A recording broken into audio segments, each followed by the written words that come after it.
Je viens de l'abbaye de Leuenberg et donc ça fait trois ans que je m'occupe des abeilles.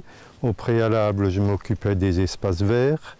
J'étais pas trop écolo, mais depuis que le Seigneur fait bien les choses, il m'a incité à m'occuper des abeilles, et donc voilà, donc sur le coup, il faut que je sois écologiste pour les abeilles.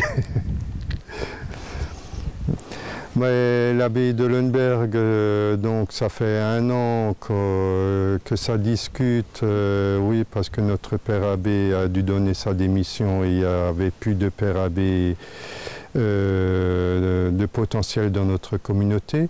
Donc ils ont décidé, ou on a décidé de fermer l'abbaye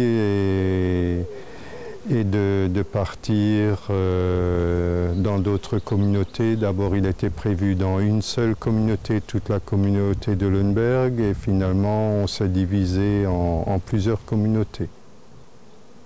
Donc, je suis arrivé avec les abeilles. J'avais fermé les ruches la veille au soir.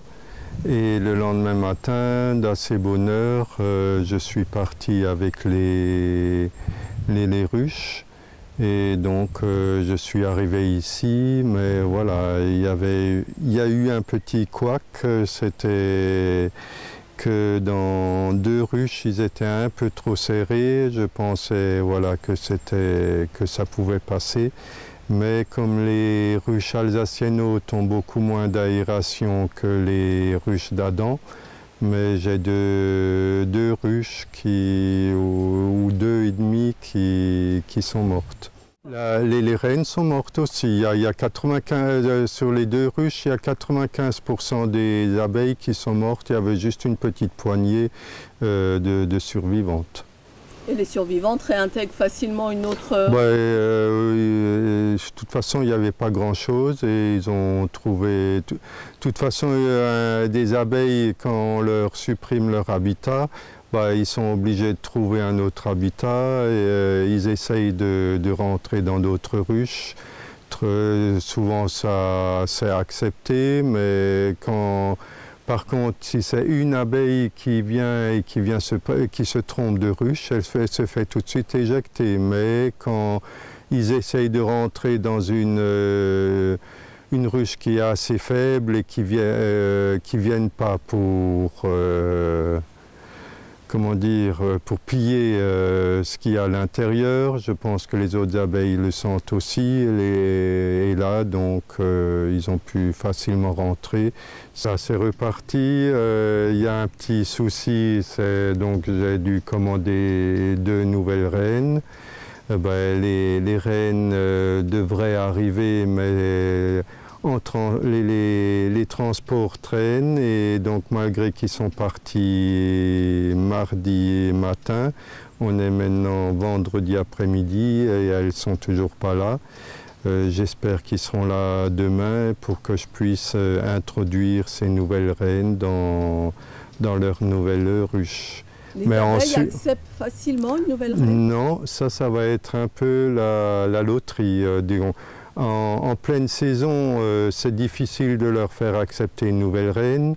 En fin de saison, ils savent très bien que c'est difficile que la reine se fasse féconder.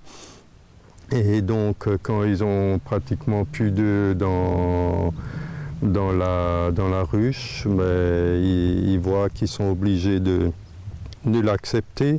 Mais de temps en temps, ils sont assez rusés, ils laissent pondre la nouvelle reine pendant un certain moment. Et quand à partir du moment où il y a plusieurs œufs déjà et qui peuvent nouveau créer une cellule royale sur ces œufs, ils créent une nouvelle cellule royale et la nouvelle reine. Mais là, comme on est en fin de saison, il y a moins de risques. Donc, mais le risque zéro n'existe pas et les abeilles aiment bien leur reine et n'aiment pas qu'on leur impose une nouvelle. Pour revenir aux ruches où les abeilles étaient mortes, ça a été un gros travail pour les vider, comment ça s'est passé, pour les remettre en activité? Disons oui, c'était assez compliqué parce que comme c'est une autre ruche, une autre sorte, les dimensions des cadres sont complètement différentes. Donc il fallait qu'ils reconstruisent toute leur habitation de A à Z. Et à partir du mois de juillet, moi je suis arrivé seulement début juillet.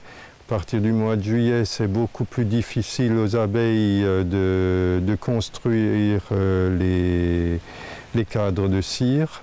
Donc il faut les nourrir tous les jours à petite dose pour leur faire comprendre qu'il y a une mielée. Et donc ça stimule les cirières à cirer les cadres. Et vous les nourrissez de quoi? Avec du sirop de sucre et de l'eau. Et vous donnez à la pipette ou? Non, non. Mais au-dessus des ruches, il y a un nourrisseur juste en dessous du couvercle.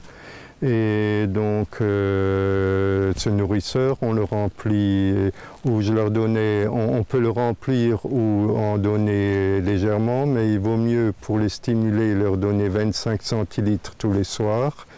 Et on leur verse du sirop. Et à la longue, ils m'attendaient tous les soirs parce qu'ils étaient dans le nourrisseur. toutes gentilles et je leur versais le sirop dans le nourrisseur. Ils étaient toutes contentes. Elles ont une préférence? Comment? Elles ont une préférence sur le sirop? Non, c'est toujours seulement du sucre et de l'eau. Ah oui, d'accord.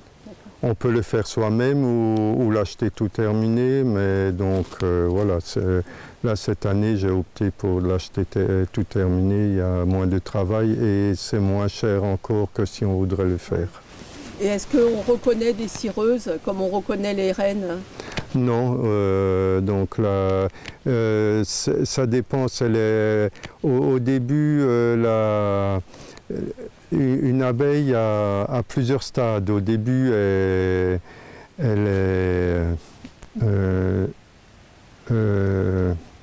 s'occupe du nettoyage.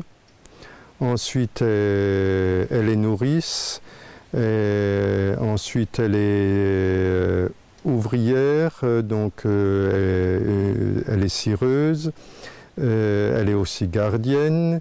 Et après elle est butineuse. Mais elle est donc toute la grande partie de leur vie, une abeille normalement vit à peu près une quarantaine de jours en été.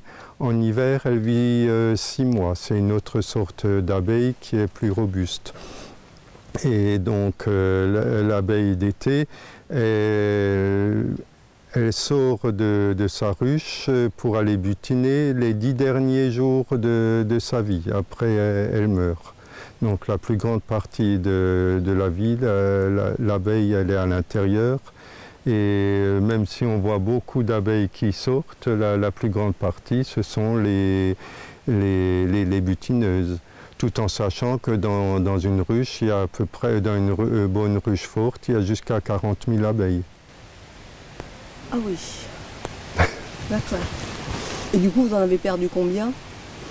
2 ruches et demie, à peu près, ça doit, oui, aux alentours de 100 000 abeilles à peu près. Ça vous a fait un coup? Oui, c'est sûr, surtout les ruches les plus fortes. Mais voilà, donc, ça a été une surprise ou vous aviez une appréhension pendant le voyage? Non, j'aurais pensé que ça se passe bien, mais voilà, ça s'est mal passé. Et donc ici, il n'y a pas grand-chose. Un peu le problème, c'est qu'autour des arbres du verger, d'un côté, il y a le robot qui fait que tondre l'herbe, et de l'autre côté, il y a des moutons qui broutent. Donc voilà, les abeilles sont obligées de se contenter de ce qu'ils trouvent, peut-être dans la forêt à côté, ou voilà. Vous aimez vos abeilles, hein? Ah oui, mes petites filles, je les aime beaucoup. Ça fait combien de temps que vous êtes apiculteur? Ça fait 3 ans que, voilà. Ça fait uniquement 3 ans, mais c'est une grande passion. Et les apiculteurs avec qui je discute, en général, ils disent « moi, t'en sais déjà pas mal pour 3 ans ».